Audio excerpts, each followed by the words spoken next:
Olá, olá, papagaios! Aqui quem fala é a Suzana e hoje eu quero conversar sobre geografia, poesia e paz. Para isso, eu convidei a professora Vilmara Sazana para conversar. Eu peço para que você se apresente para os nossos papagaios. Olá, bom dia a todos. Então, eu sou a professora Vilmara Sazana de Castro, estudei Geografia, licenciatura em Geografia pela UEPG, tenho 52 anos, hoje eu já estou aposentada e eu consigo ver a educação de fora, apesar de ter estado com ela durante 26 anos da minha vida.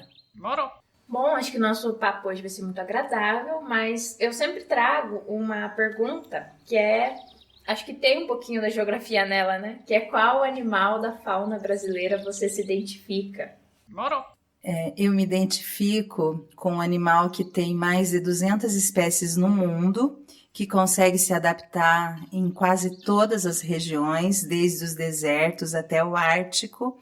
E o Brasil tem mais de 20 espécies, que é a coruja. É um animal que é símbolo da inteligência dentro da academia. Ela tem um olhar binocular, né? Ela olha só para frente. E para compensar isso, ela consegue fazer um giro com a cabeça de 270 graus. Como a gente pode ter muitas dificuldades, muitas limitações e vai tentando se adaptar a tudo que a vida vai trazendo. Então, a coruja é um animal muito interessante, apesar dela ser a maioria de hábitos noturnos, existem também as diurnas. E para gente que já passou, né, por áreas rurais, por estradas, quantas vezes a gente não viu, né, pousadas nas cercas das propriedades? E também, como tudo que é humano e que existe na Terra, também passa por preconceitos, né? Que as pessoas associam a coruja à morte. E aí a gente tá aí para ensinar que preconceito deve ser revisto sempre, principalmente através do conhecimento. A coruja buraqueira é a espécie mais conhecida de coruja no Brasil. Esta coruja tem o nome de buraqueira porque vive em buracos ou tocas abandonados por outros animais, como o tatu. São encontradas por todo o Brasil, com exceção da bacia amazônica. Com certeza você já deve ter visto uma por aí. O podcast também tem uma base de valorização das mulheres. A maioria das entrevistadas são mulheres, eu que faço o programa e também tenho esse referencial. Então eu queria perguntar para você qual mulher é ou foi uma referência. Eu acho que não tem como a gente falar em referência sem considerar a primeira referência que está na nossa família, né? Com todos assim os traumas que possam existir, com toda a experiência de ser mulher que vem da nossa mãe e da irmã mais velha. Como que elas viam a vida, imprimem em nós a maneira que a gente vai enxergar, de formas positivas ou de formas dolorosas, mas está na família. Mas eu ainda posso citar as anti-heroínas, né, da história também, que vão construindo aquilo que a gente pensa, o modo da gente enxergar a vida. Por exemplo, Evita Peron. O professor vale um país inteiro. Então veja a visibilidade que ela já deu para o professor em sua época. A Frida Kahlo. Não quero que pense como eu, apenas pense. E a Rita Von Hunt, né, que ela tem uma frase muito importante que eu usei bastante nos últimos tempos, quando eu perdi o meu pai, quando o meu ex-marido também se foi, que é... A nossa cultura não nos instrumentaliza para lidarmos com a morte. Agora, direto ao ponto, o que é paz para Vilmara Sazana? Paz. Não há como pensar em paz sem considerar que o mundo é diverso e plural. Quando eu considero que há uma diversidade, não à luz da religião ou à luz da política, mas à luz da humanidade. Então, as pessoas não são iguais. Há uma diversidade muito grande, há uma pluralidade de pensamento, de costumes, de etnias. A partir do momento em que você tem esse olhar e respeita essa diversidade, levando em conta que você aprende com o que é diverso, você abre um caminho para a paz. Prof, você escreve poesias, tem um livro, Entre Pinhões e Poesia. Eu gostaria que você contasse um pouco mais sobre como que a geografia encontrou a poesia, ou se não tem nada a ver, qual que é a tua perspectiva? Eu fui para a geografia por causa do meu pai. Eu sempre tive uma relação muito bonita com meu pai, de muito companheirismo, apesar lá da adolescência, né? Que daí a gente se estranhou bastante também, e que é uma coisa natural. Eu lembro que ele pedia assim: você assiste o jornal que eu vou ter que dar uma saída e daí você me conta o que aconteceu. Então eu ficava lá, eu era muito pequena, e eu ficava lá assistindo e vendo as notícias, e eu tinha que relatar para ele depois. E isso foi me mostrando como era necessário entender aquelas notícias. Então tudo isso foi me levando para geografia, e um olhar de poesia também me fez escrever o livro. Eu ainda tenho material para mais livro, mas no Brasil é bastante difícil, complicado, não tem retorno, né, no começo, a não ser que vire um best-seller.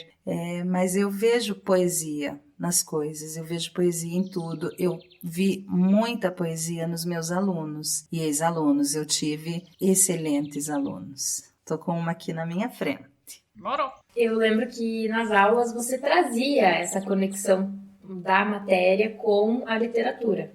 Então eu lembro até hoje, um dos livros que eu fui ler depois, porque você passou na escola, é Anarquistas, Graças a Deus. E isso fez com que eu entendesse o quanto as disciplinas, os conteúdos rígidos eram conectados com o dia a dia.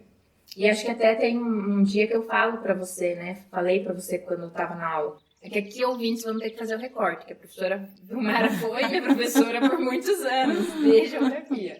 Mas eu lembro que eu falei assim, Prof, parece que você dá aula de história, não aula de geografia. porque eu achava que a aula de geografia era estudar a pedra, morro.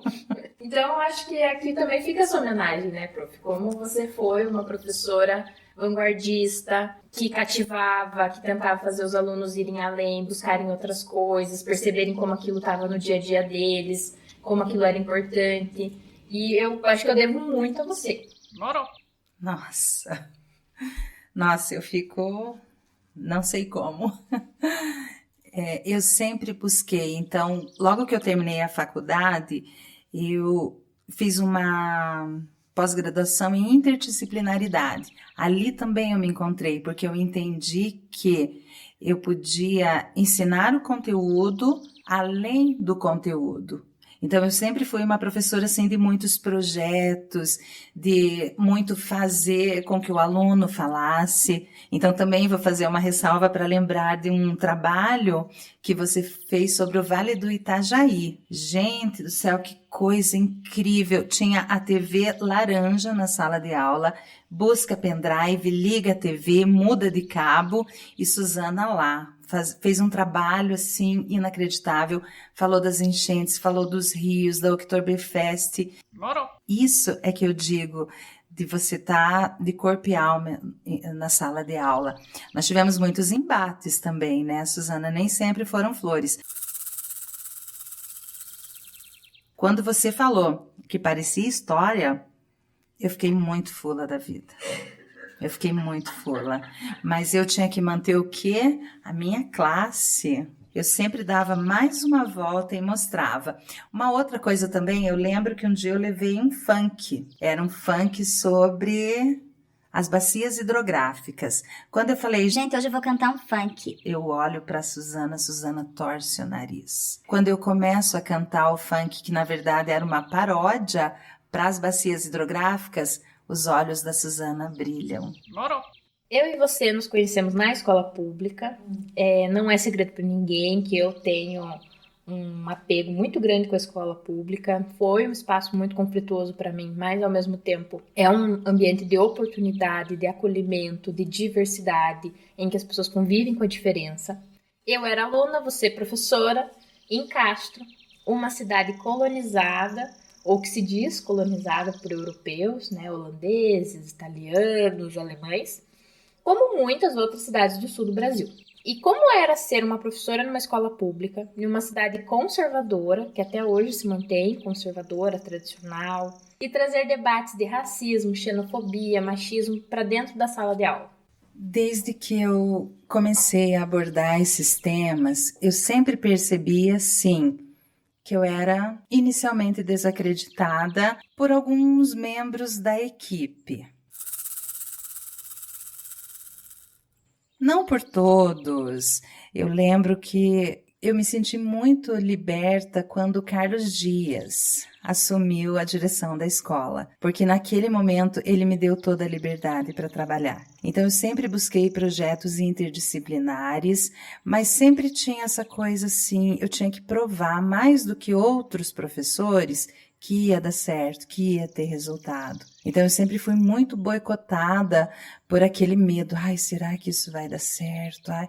E daí, por último, eu lembro que eu pedi um trabalho para os alunos em cartolina preta com os exilados da ditadura no Brasil. Então eles fizeram cartazes lindos e teve um burburinho. Falaram: olha o trabalho que ela está fazendo. E depois, estudando, a gente vai ver por que será que eu tinha que lutar mais que outros professores para fazer acontecer um trabalho meu, um projeto meu. Então, você olhando de fora, você estudando, você fazendo um letramento, você vê que tinha alguma coisa ali. Então, muitas vezes as pessoas nem percebem, elas cresceram assim, duvidando da capacidade daquele que não é branco. Então, isso está constituído na estrutura social brasileira. O negro, o preto, o indígena, ele sempre vai ter que provar primeiro que ele é capaz. Isso é muito triste mesmo. E muitas vezes eu não tive o acolhimento que eu queria, ou que eu precisava. Eu não tive uma ação pedagógica que viesse assim de encontro àquele projeto que eu estava tentando. E acho que às vezes a gente fala assim, que não se percebe nessa estrutura. Mas quando você é a pessoa negra, quando você é a mulher, quando você é o indígena, quando você é a pessoa deficiente, você percebe isso tudo. Uma hora ou outra você está percebendo que aquilo está acontecendo com você por você ser quem é. E é como você falou, a gente sente na pele. Então, eu muitas vezes me fechava, não chegava a nem dividir com o corpo docente as minhas ações, justamente por isso, porque as pessoas não acreditavam que aquilo fosse dar certo. Morou. Prof, você sempre foi, aqui no podcast vai ficar óbvio, né, que você foi uma professora muito importante para mim, trabalhou muitos assuntos em sala de aula. Eu lembro de momentos específicos em que eu fui uma pessoa ruim, fui uma criança ruim, fui xenofóbica, não queria conviver com outras pessoas, colocava meus colegas em um segundo plano, achava que eu tinha que me destacar, era egoísta, fominha. E você sempre fez essa moldagem para que eu me destacasse pro lado positivo. Então, com muito carinho, com muito amor, colocando Suzana não é assim, Suzana o nome disso é isso, se você fizer tal coisa tem consequências, você não pode ser desse jeito. E isso me moldou, e eu acredito que moldou muito minhas potencialidades pro bem. Então, eu queria agradecer aqui formalmente, por hoje eu sou uma pessoa um pouquinho melhor. Com certeza foi você. Morou.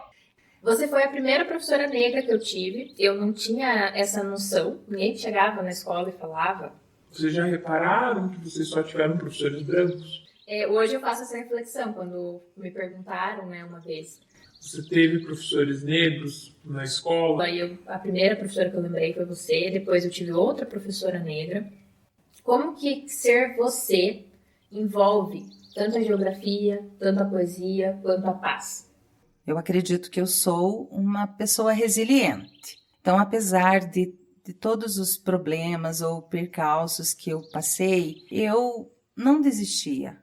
Eu continuava, muitas vezes eu me reinventei, muitas vezes eu tive embates e eu repensei, eu busquei ajuda. E eu usei assim de uma humildade que eu mesma não sabia que eu tinha para dizer preciso de ajuda. E eu encontrei muitos amigos, como eu disse, muitos alunos que valeram muito a pena, porque eu vi em você o seu lado bom e eu tinha certeza que ele ia se sobrepor ao resto. Então você era de fato terrível, mas você era muito inteligente. Então, o que eu via em você, além do fato de você ser agitada, de você querer chamar a atenção, eu via muita inteligência. E a inteligência é uma coisa que sempre me chama a atenção. Eu gosto de pessoas inteligentes, eu aprendo com pessoas inteligentes e eu fico muito emocionada de saber que eu contribuí um pouquinho com uma pessoa que está acima da média, que eu acho o topo da cadeia alimentar. E eu acho muito incrível estar aqui hoje com você, porque lá naquela época o que eu imaginava?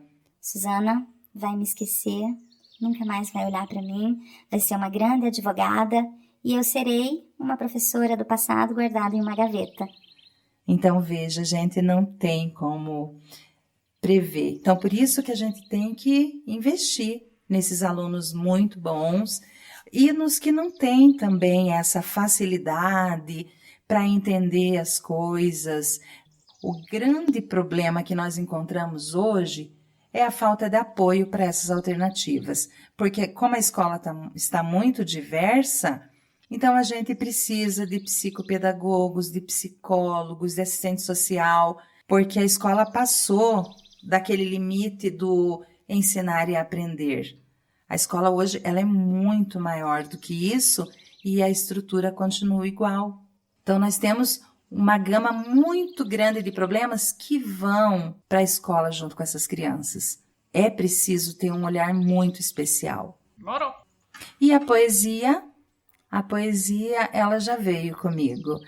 Eu acredito, porque eu era muito pequena, eu queria muito ser alfabetizada. Eu lembro assim das primeiras letras, eu lembro da minha cartilha, porque eu queria muito escrever. E eu tinha muito medo assim. Ai, será que eu vou ter que parar de estudar um dia?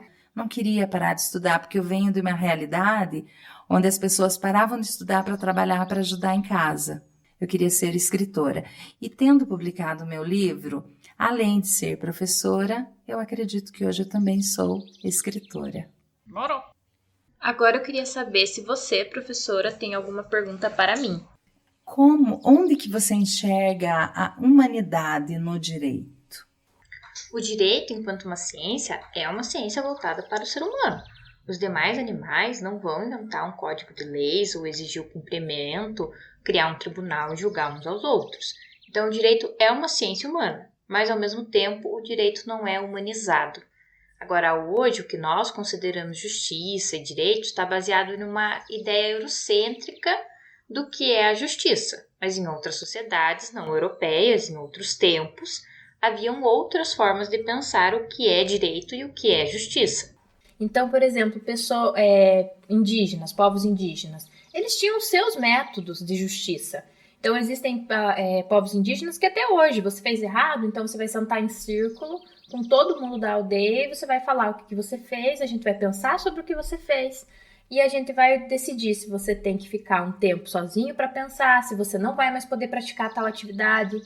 E isso acontece porque eles entendem que essa pessoa nunca vai sair. Não existe um exílio, não existe um cárcere, não existe a cadeia. A pessoa nunca vai sair dali.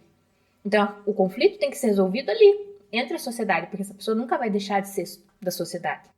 Nunca vai ter o banimento dela. Vai banir para onde? Principalmente agora que os povos indígenas estão cada vez mais restritos. Você não pode banir uma pessoa. Agora, no pensamento eurocêntrico, você bane. Então, você fez errado, você vai ser encarcerado, você vai ser exilado, você vai sair daqui, você vai ser extraditado, você vai embora. Ou seja, você descumpriu a regra, automaticamente você não faz mais parte da sociedade. Tanto que a gente usa o termo ressocialização. Ou seja, você perdeu a sociedade e agora você vai voltar. Que é uma mentira também, porque não funciona isso.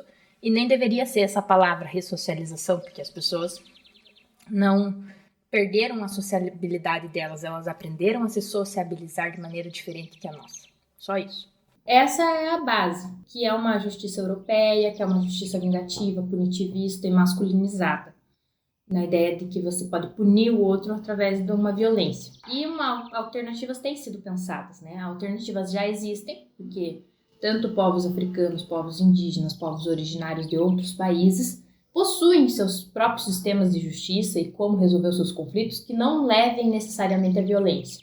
Há também dentro do judiciário uma tentativa de repensar, que a gente chama de justiça restaurativa, que é essa ideia que também já foi falado no podcast com a juíza Larissa, sobre essa ideia de você tentar construir soluções junto com as pessoas envolvidas. Então, em vez do judiciário dar uma sentença, ele chama as pessoas envolvidas, tanto a suposta vítima quanto o suposto agressor, e tenta moldar uma solução que restaure aquilo. Isso não significa que a coisa vai voltar ao estado que era antes. Só significa que nós teremos uma solução construída em conjunto. E isso é muito mais valioso do que algo que o Estado vem e te dá como um terceiro que não se envolve com você, não conhece você, não sabe quem você é, não sabe o que você precisa, né? Então, se você conseguir conversar com a pessoa que te deu um mal, que te fez um mal, e essa pessoa conseguir entender, se responsabilizar pelo que aconteceu e transformar isso em uma alternativa, em uma solução, isso é muito mais valioso, né? Muito mais duradouro e muito mais prático. Porque hoje o judiciário é uma instituição muito poderosa, com muito dinheiro, com muito capital humano, com recurso estrutural, né? Então, prédios enormes do judiciário, mas que as pessoas não se sentem pertencentes, né? As pessoas não entram no judiciário, as pessoas não assistem às audiências, as pessoas não conversam com os juízes, então fica aquele globinho de neve ali, o judiciário, e a gente fica admirando ali de fora, mas lá dentro as coisas que acontecem não atingem a sociedade e parece que o contrário também não acontece.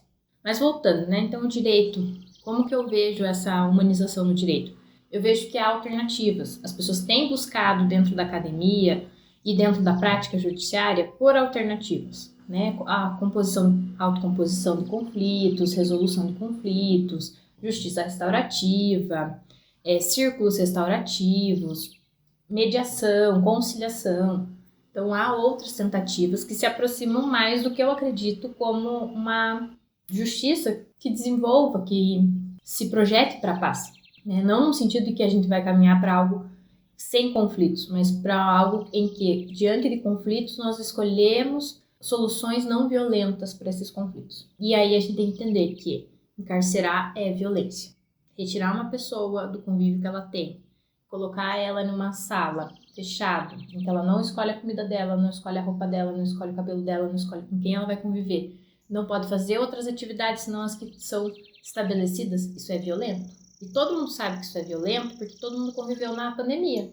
E como se sentiu estando preso na própria casa? Se era a tua casa que você escolheu, com as pessoas que você constituiu família e você estava agoniado, imagina você ser colocado num cárcere, em que é pessoas que você não escolheu, um ambiente que você não escolheu, não tem sofá, não tem televisão, não tem Netflix, não tem nada. E com outras pessoas que você não conhece. Como é que isso não pode ser, isso não é violento? Isso é tremendamente violento, é tremendamente desumano. O direito precisa romper com isso. Agora é como pensar a paz junto à geografia. Pensar a paz junto à geografia. As aulas de geografia, os professores de geografia geralmente são pessoas muito bem elaboradas, que sabem lidar com diversos assuntos. Eu sempre dizia para os alunos, se você sabe geografia, você pode conversar com qualquer área de conhecimento. Para responder essa pergunta, eu posso ler um poema meu, que está no meu livro, Entre Peões e Poesias, Continentes. Caminhar pelos continentes da Terra, passar por regiões, conquistar, conhecer outras histórias, ver outros sorrisos, navegar, ser como o vento que venta livre, voar, como o vento que voa longe, viajar, buscar outros cantos, outras palavras e olhares, encontrar, de olhos fechados ver lugares nunca vistos, montanhas para abraçar, areias dos desertos para se banhar, conhecer a terra, percorrer outro caminho, habitar, viver outras culturas, conviver com outros povoados, aninhar, passar por casas com telhados cinza, ver a vila com ruas estreitas, lembrar, dar bom dia, andar de bicicleta, mudar o idioma, dançar, seguir riachos até entender que a vida está em todo lugar. Lindo, prof. Obrigada. Agora, a última pergunta, eu peço uma dica cultural para os ouvintes. Não pode ser... Já temos, né, a dica de ler o livro de poesias da professora, mas pode ser outra dica que você tenha de filme, série. Tá, então, eu gosto bastante dos filmes dirigidos pelo John Hughes. Ele sempre coloca uma dancinha nos filmes, ele sempre tem reflexões muito interessantes. Eu vou citar até um filme que, nos últimos anos que eu estive na escola, eu desenvolvi um projeto com esse filme. Então, é a história de 5 adolescentes que fizeram alguma coisa errada e eles vão pagar um castigo na escola no sábado. Então, eles vão ter que entrar de manhã e eles só vão sair no entardecer e eles vão ter que pensar a respeito do que cada um fez e escrever uma redação sobre aquilo. Então, é também uma forma de punição. Só que dentro dessa escola vão ficar 4 estereótipos da escola. O atleta, a princesa, o bandido, o gênio e a esquisita. E eles vão ter que conviver. E à medida que eles convivem, vão aparecer todos os traumas, os problemas, o que eles vivem no dia a dia. A gente, como espectador, começa a ficar muito interessado em que cada um fez para estar ali. E eles começam a se desnudar e a falar de si mesmo. E a gente vai entendendo que as pessoas são muito mais do que os estereótipos. O que a gente vê da pessoa e o que a pessoa realmente é. Então, por isso que essa diversidade que a gente falou no começo, ela sempre deve ser considerada. Então, é um filme muito interessante, de 1985, que se chama O Clube dos Cinco. Ai, prof, muito bom esse filme mesmo.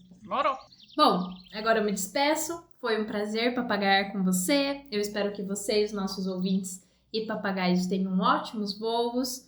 E eu também peço para que você se despeça. Eu deixo aqui um beijo para todos e até o próximo episódio.